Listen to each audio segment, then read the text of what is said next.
The morning started like any other, or what I remember as any other now.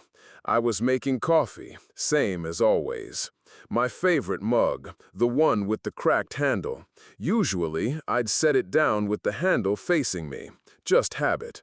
But that day, it was turned the other way.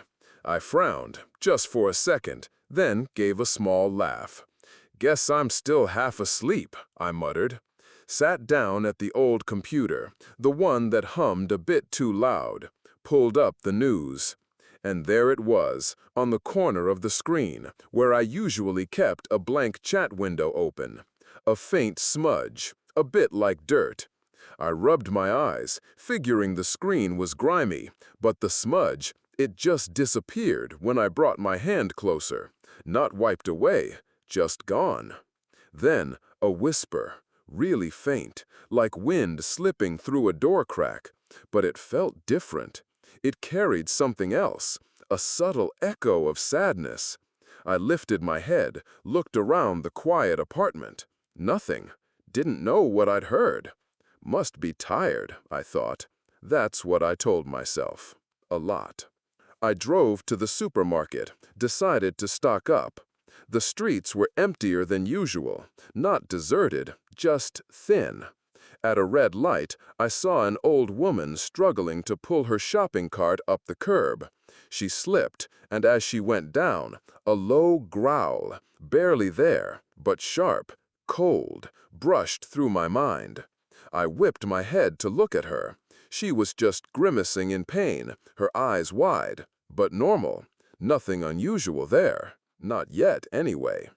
Her car, though, the side was really dented, like something hard had really slammed into it.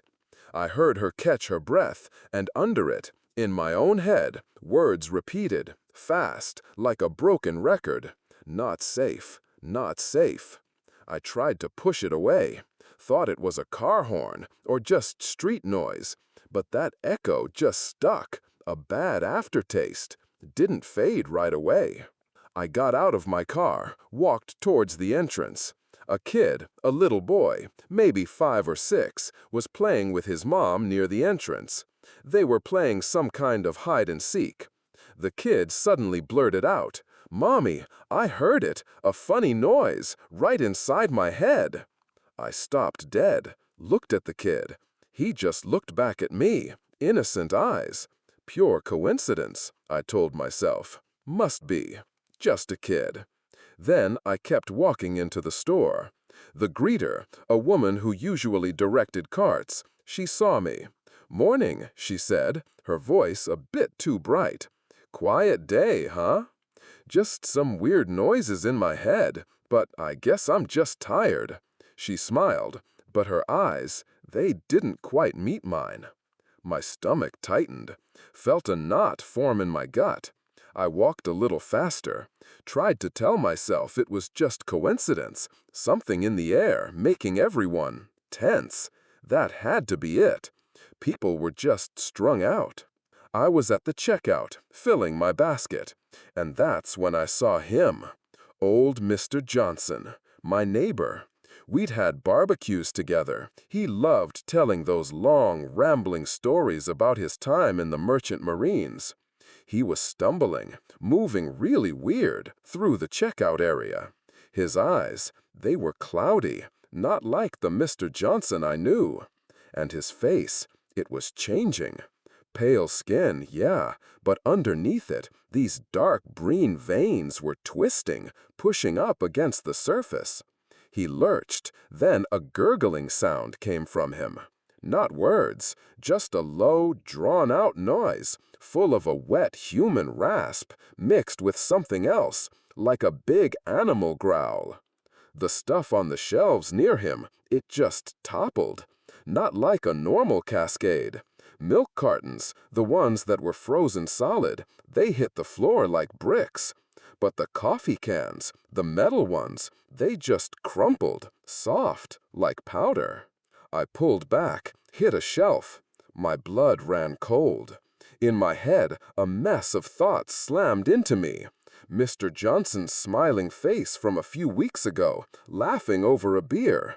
And then it was gone, replaced by a flash, a mouth full of jagged, needle-sharp teeth.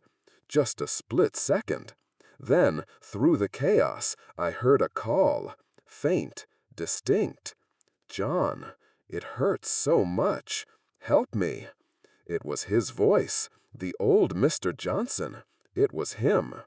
A security guard, a young guy, barely out of high school, pulled out a handgun. He fired. Bullets slammed into Mr. Johnson's chest. They didn't seem to do much. The skin just got harder, almost leathery, like it was absorbing the hits. But around him, the shelves, the other stuff, it ripped apart, easy. Mr. Johnson, he turned his head slowly. He looked right at me. I took another step back, hitting the shelf hard this time.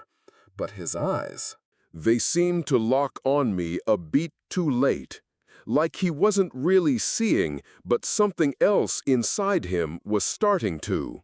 And that voice in my head, it echoed again, just a fraction of a second after his eyes met mine, like the message was struggling to get through.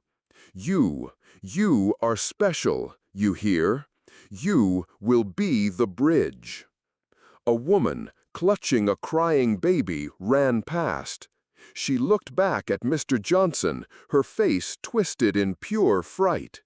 "Mr. Johnson, stop! He knows my name!" she screamed.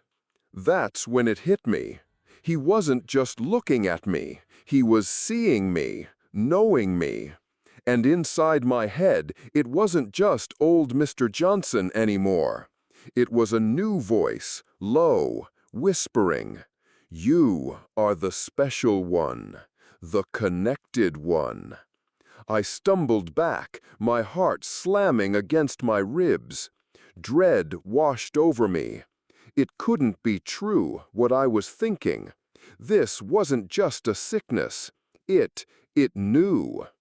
I felt it then, the raw, cold grip of being all alone, the only one. I tried to shut it down, tried to tell myself I was crazy, that I'd imagined it all. But the whispers, they refused to stop. They just kept coming. I ran from the supermarket, the screaming and growling still echoing in my ears, in my head. Everything outside was a mess. Cars burning, some buildings half collapsed. I found a temporary hideout in an old electronics store. Just a ruin of flattened boxes and broken screens. Couldn't stay there long. After a while, I heard footsteps. Not normal ones. Heavy, dragging, but quick, too. Then it appeared from the shadows. A creature. Part human, part insect. Gross. All angles. Its eyes, they glowed red in the dim light. It didn't attack, not right away. It walked around, sniffing, tapping its clawed fingers on the broken tile floor, like it was searching for something. For me. In my head, a soft whimpering, like a puppy's cry, pure fear, pure pain. Then it was gone, swallowed by something vast, something stronger. A deep, heavy feeling. Rebuild. Assimilate. Be one. It was like a direct stream of information. I felt it. The purpose of this new thing. Not just to hunt. To change everything. To change everything. And then the creature, it stopped, lifted its head, looked straight at where I was hiding, behind a pile of old circuit boards. In my mind, a voice roared, not a growl, a command.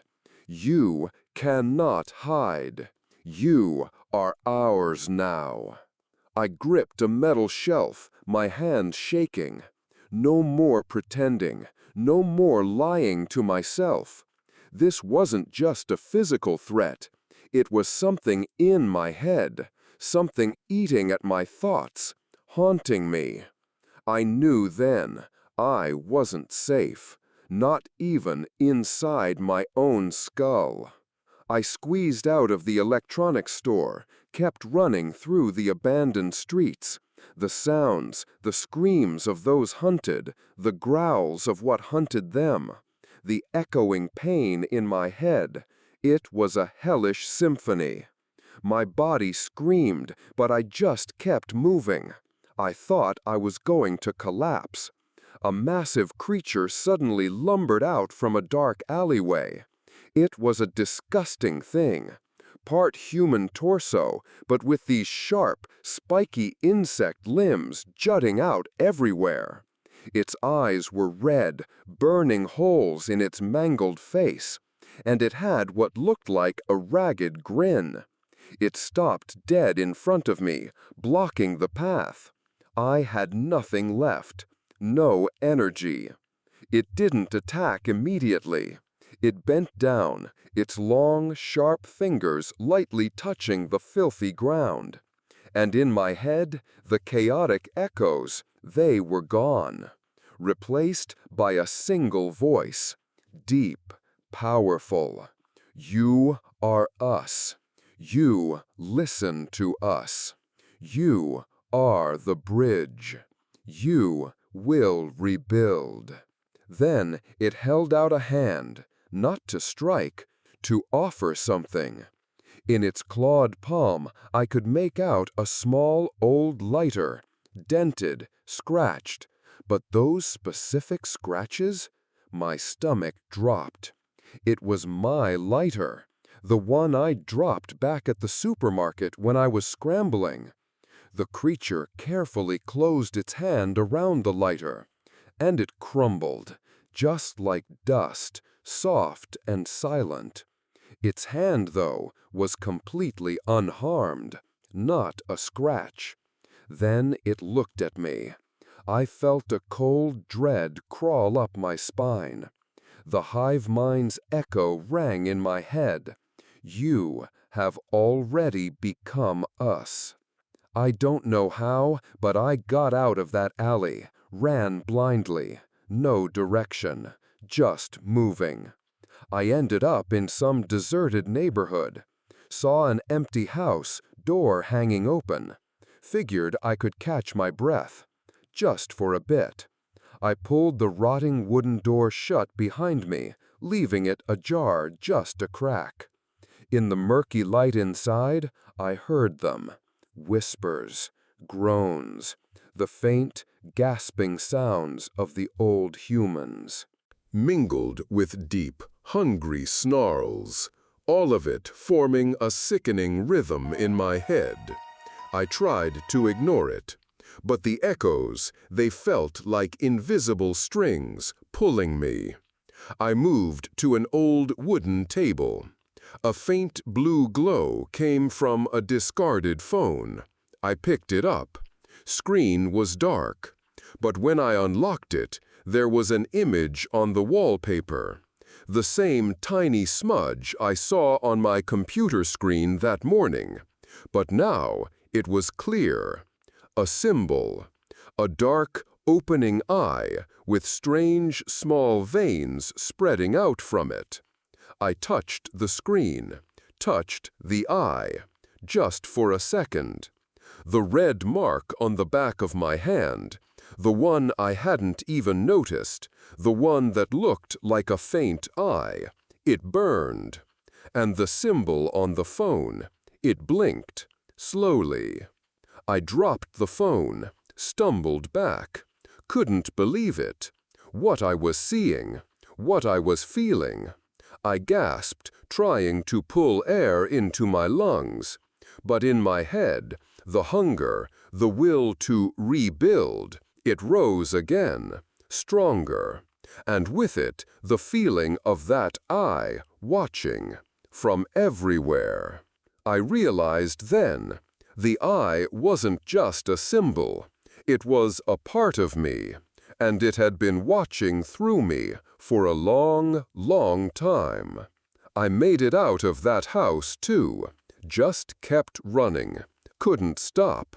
Eventually, I just wandered.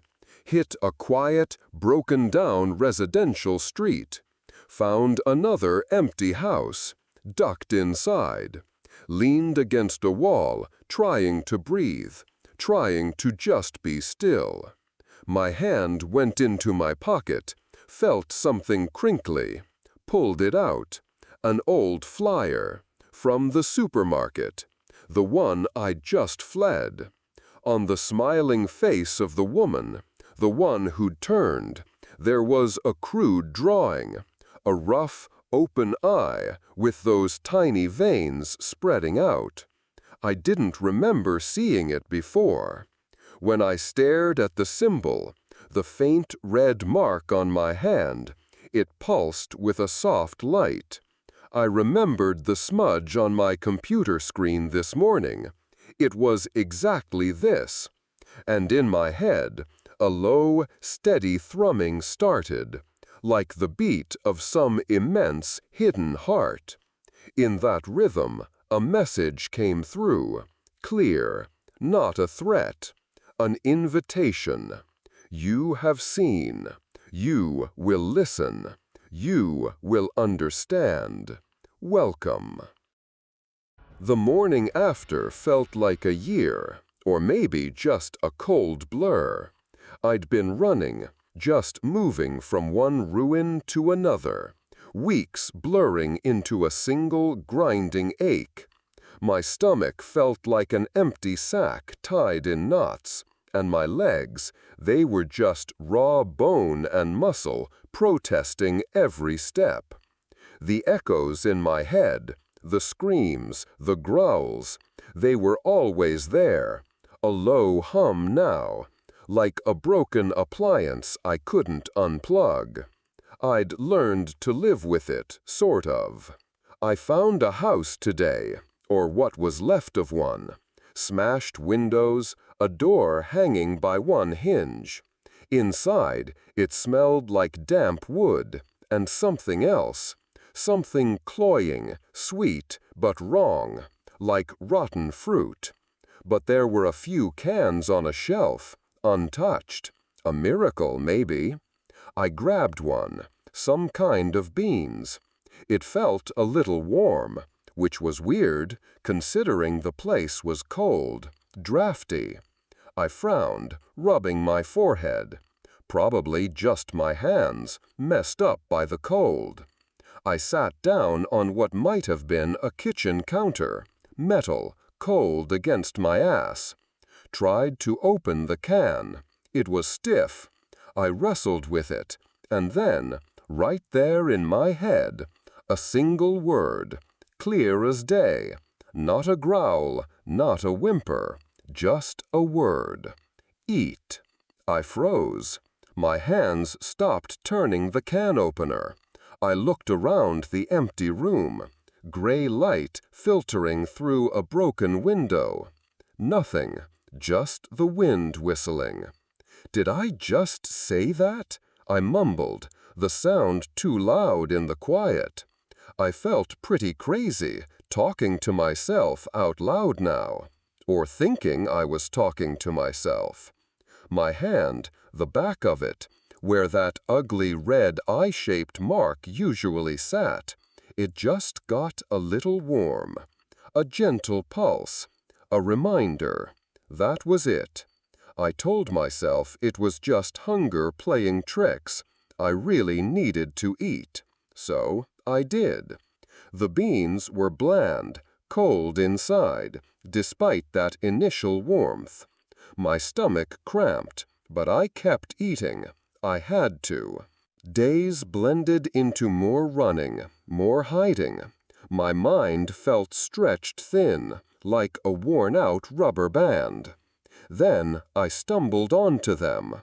A small group of people, armed to the teeth, camouflage uniforms, soldiers, or what was left of them, and some others, faces drawn, but with bright, intense eyes behind glasses. Scientists, maybe.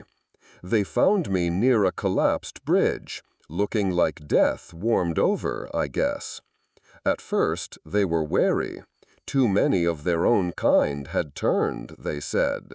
But when I told them about the hum, about the voices, how I knew where the creatures were going before they even moved, they looked at each other. They took me in, carefully.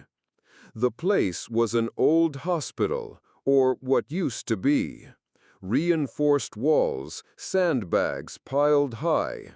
Inside, it was cold, sterile, smelled like dust and disinfectant. A few generators hummed. They put me in a small room, a repurposed patient room. Metal bed, a window that looked out onto a courtyard, barbed wire coiled on top of the walls. I sat on the bed, just trying to breathe, to slow down the spin in my head. I looked at my reflection in the window glass. My face was a mess, thin, pale. I blinked. My reflection blinked too. But it was just off. A fraction of a second later. I stared, blinked again. The reflection followed, but that delay, it was still there. Half a second. Like looking at a bad video feed. A shiver, cold and sharp, went down my back. It felt like something was out of sync. Not just the glass, but me. Then a sudden sharp burn on the back of my hand. The red eye mark, it was glowing, a faint, pulsing ember against my skin. And then it hit me. Not echoes. This was a flood. A torrent of raw information. Heat maps, like I was seeing through thermal goggles, but for miles. Distant calls, not like voices, but pinpoint signals, each one meaning an objective. Prey, targets, routes, orders. It wasn't just noise anymore. It was organized. It was data, raw, cold, precise. I pushed myself back, hitting the wall with a dull thud, the metal frame rattling. My breath caught in my throat. "I'm not losing it," I whispered, my voice rough, tasting like rust. "This is real. They're inside. I'm becoming their damned screen, aren't I?" Fear wrapped around my chest, squeezing. The kind of fear that said my own body, my own head, wasn't mine anymore. It was just a tool. They had these meetings, these briefings, in a room with flickering fluorescent lights, maps taped to the walls. They made me sit there, explain what I heard, what I saw. It felt stupid, like I was trying to describe a dream to someone who'd never slept. One of the scientists, a woman with tired eyes and a tired smile, slid a stack of photos across the table. Fresh intel. Mutants, she said. Higher tier. I picked one up. It was awful. A thing, part human, stretched and distended, covered in glossy black chitin, like layered armor. Its eyes, they glowed red, twin embers in a mangled face. And its mouth, ripped open, full of jagged teeth. Too many teeth. I stared at it, and then it hit me. Not an echo, not a data stream. A voice, clear, cold, intelligent. It wasn't roaring, but it filled my head, leaving no room for my own thoughts. "You seek to understand us, John," it said. My name. It used my name. "You are a valuable tool. You will be the bridge for us to recreate." I dropped the photos like they were burning. They scattered across the table. I stumbled back, my legs rubber. My whole body shook. That voice, it wasn't the monster's roar. It was a cold, calculating intellect. It wasn't begging or threatening. It was stating a fact, a purpose. And in my head, the hive mind, that collective hum, it spoke again, lower this time, but just as clear. You see, all part of evolution, you too. I looked back at the photo on the floor. The creature's red eyes seemed to be staring straight at me. And then I noticed it. On its chitin armor, a faint glow. Not a crack in the physical sense, but a shimmering, radiating light, like it was drawing power from my attention. The more I focused on it, the brighter it got, and the more alluring that cold voice in my head became. It started showing me things, flashing images. The old world, burning, dissolving. Then a new world, not just destroyed, but remade. Shaped by things like that creature. And somehow I was there, standing with them, a kind of conductor, a guide. You talking to the air, John? A soldier next to me grunted. He was mid-20s, a thick beard. Why are you shaking like that? He looked at me, a worried frown. Then, just as suddenly, he stiffened. His eyes widened a bit. Then he turned away, a little shiver going through him, like he'd just walked through a cold spot. He just moved to the other side of the room, slowly, stiffly, like he didn't quite understand why. I felt it then. The voice wasn't just in my head. It was subtly nudging him, pulling at his thoughts too. Just enough to make him uncomfortable, to make him back off. It was playing with us, playing with everyone. I was just the main receiver. Panic flared. It wasn't paranoia anymore. It was real. Everything was real. This wasn't some mindless plague. This was an entity, an evolving intelligence, and it had a plan, a terrifying, all-consuming plan to simply take over. My role in it, the bridge, was terrifying. I wasn't just a survivor. I was its damn antenna. The base wasn't safe for long. They found us, or I led them to us. I don't know anymore. It was a blur of screams, gunfire, the tearing sound of metal. They needed my connection, they said, to know where the creatures were coming from. So I did it. I opened my mind completely. It was like sticking my head into 1,000 beehives, but each bee had a thought, a craving, a purpose. I didn't just hear, I saw, through their eyes. It was a dizzying, sickening kaleidoscope of distorted images. A creature with too many limbs, like a broken spider, racing through a collapsed corridor.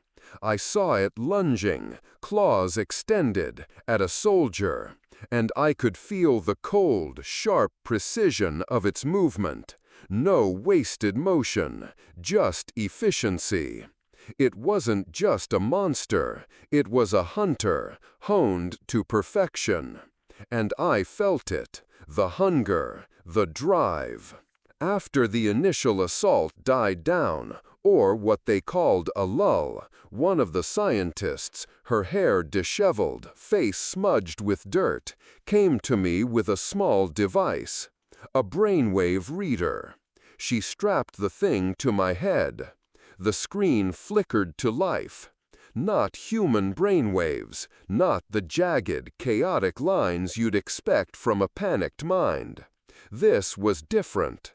A long, undulating signal, smooth, but with constant sharp spikes, like a heart monitor with a sudden, violent beat. Each spike was a connection, a disconnection from something vast, a network. "What is it?" I asked, my voice raw. "We don't know. It's unlike anything we've ever seen. But it's you, John. This is your brain activity now." She paused, her eyes wide, staring at the screen. "Or your connection to something else." Then she did something. She talked about my mother, asked me to think of her, to hold on to a memory, a test. I closed my eyes, tried to pull up an image. My mom, in her old armchair, reading to me. Her floral dress, the yellow and blue pattern. I tried to focus, to cling to it, just to feel normal.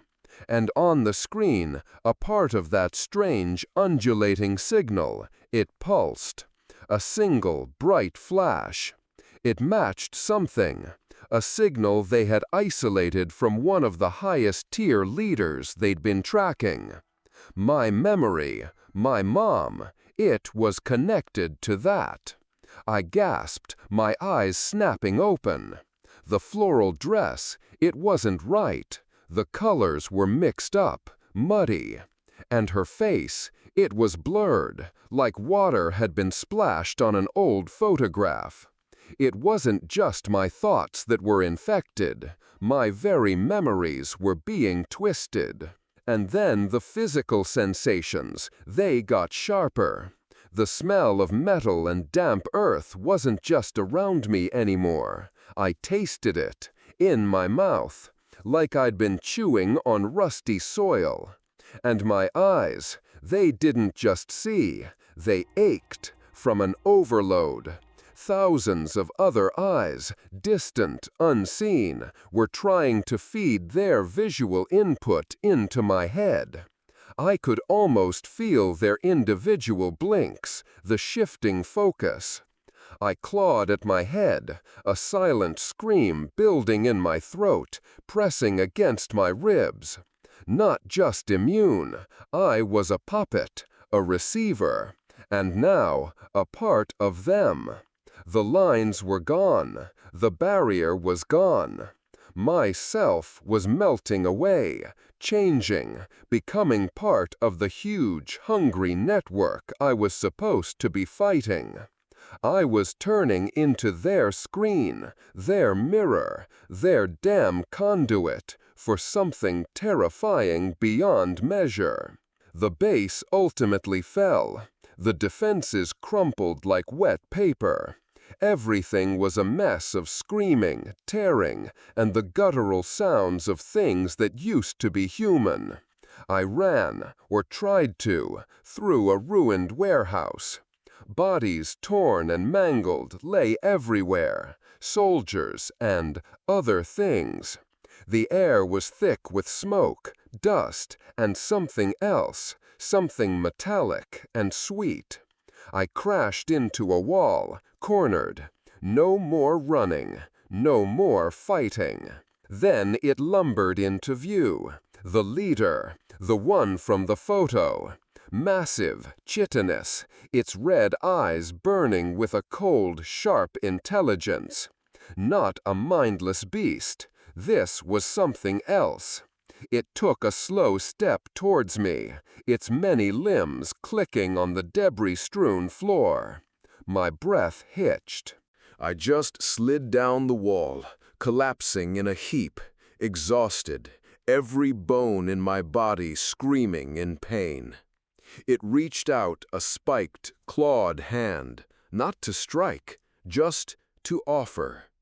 In its palm, I saw it, my old wristwatch, the one I'd worn for years, the one I thought I'd lost back at the supermarket. The glass was cracked, the strap was torn, but it was there, and it was running, perfectly. I stared at it, then at the creature's burning red eyes. It didn't say a word, but in my head a voice echoed. Not the cold, alien voice from before. This was mine, my own voice. But it was powerful, and full of a disgusting, cold glee. "Now you understand," my voice said in my head, but it wasn't me, it. "You are our time. You are the beginning of a new age." I looked up, meeting the leader's fiery gaze, and then a vision slammed into my mind. Not a memory, this was a projection, a future. I was there, standing in a world completely remade, twisted and reborn. My eyes, they were red, burning just like the leader's, and a ragged, predatory smile stretched across my face. I was commanding them, thousands of them, my voice roaring orders in that same cold, joyful tone. I screamed then, a silent scream, tearing at the edges of my sanity. No one heard it. The world was too loud. But something inside me, something I didn't know I had, it broke free. Not anger, not fear, just a pure, absolute defiance. A final, desperate push. I focused everything I had, every shred of my will, and unleashed it. A wave, a mental shock wave. I pushed it into the hive mind, into the connection, into the leader. The creatures around me, they convulsed, their chitin cracked. Some of them, they just melted, dissolving into a dark, oozing liquid on the ground. The great leader staggered. It roared then, a sound that tore through the chaos, full of pain and rage. It wasn't dead, but it was hurt, weakened, and I just lay there, breathless, broken. I don't know how much time passed after that. I just woke up, alone, lying in a pile of rubble. The warehouse was quiet, except for the wind.